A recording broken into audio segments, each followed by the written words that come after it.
Okay, so if you watched my full farm tour, I think on part 2, you saw where I found out that my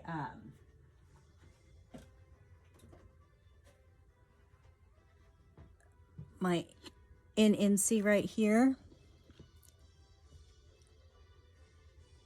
is a mature male, and I did find somebody to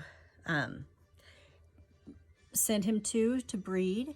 So we are going to be boxing him up today. So I've got the box that we're going to send out, and I've got the hot pad in there. It's already nice and warm. And I'm going to be adding some of this down here at the bottom to make a nice little nest. And then I've got the container that he's going to go into. So we'll get him all nestled down in here in the container and get all some more stuff on top of him. And he's going to be shipped today. And then the guy that I'm shipping him to has got, I think he said 5 females that he's going to attempt to breed him with. So hopefully we'll be getting some babies off of him. But I will come back and as soon as I get, I gotta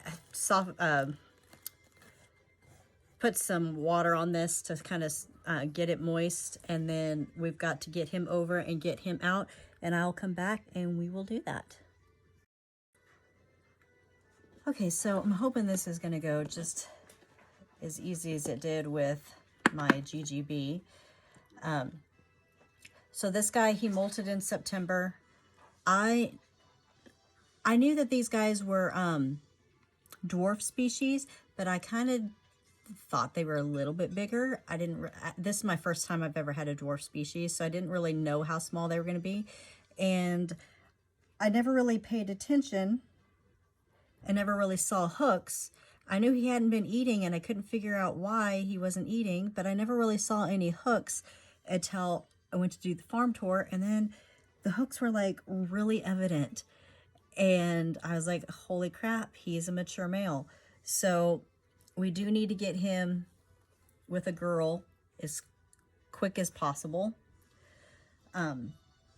because he doesn't have very much longer. So I'm going to see if maybe, since he's so calm and I don't have to have a big enclosure or a big thing for him, I'm going to see if maybe I can't put this in here like this and get him coaxed into there. That would be ideal without having to stress him out, because he is getting older already and I don't want to stress him out. So I'm kind of hoping I could just get him to move on up in there.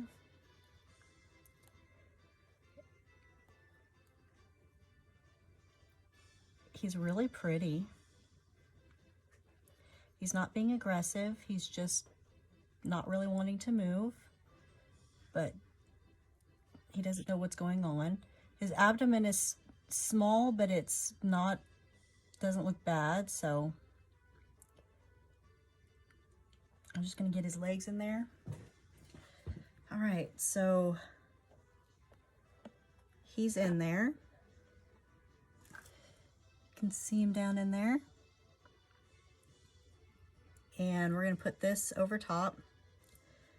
And this is just going to give him a nice little, like, forgive my nails. There's been stuff happening and I haven't got to go get my nails done. And they look, I started pulling them all off last night and they look horrible. He's all in there. So we don't need this anymore. I'm going to get my box back and we're going to get him all nice and nested in there. And I'm going to put more stuff around him to keep him nice and secure so he doesn't move around any. And the heat pad will help keep him warm and till he gets to where he's going. I think he's going to South Carolina. I don't remember. Don't really remember. The guy said he would video for me the breeding, and let me know how everything went with the breeding. I am going to be getting, if they're successful sacks, I will be getting babies back. So that's the deal that we made, is pretty much an even trade. I trade him the male, and then he sends me back babies. So that's pretty much how it's going. I did a much better job picking out the shipping box this time. Make sure we got everything in here nice, and so he's nice and secure. We don't want anything loosening up and him bouncing around, but he's in there nice and secure. I've got the lid to go on top of it.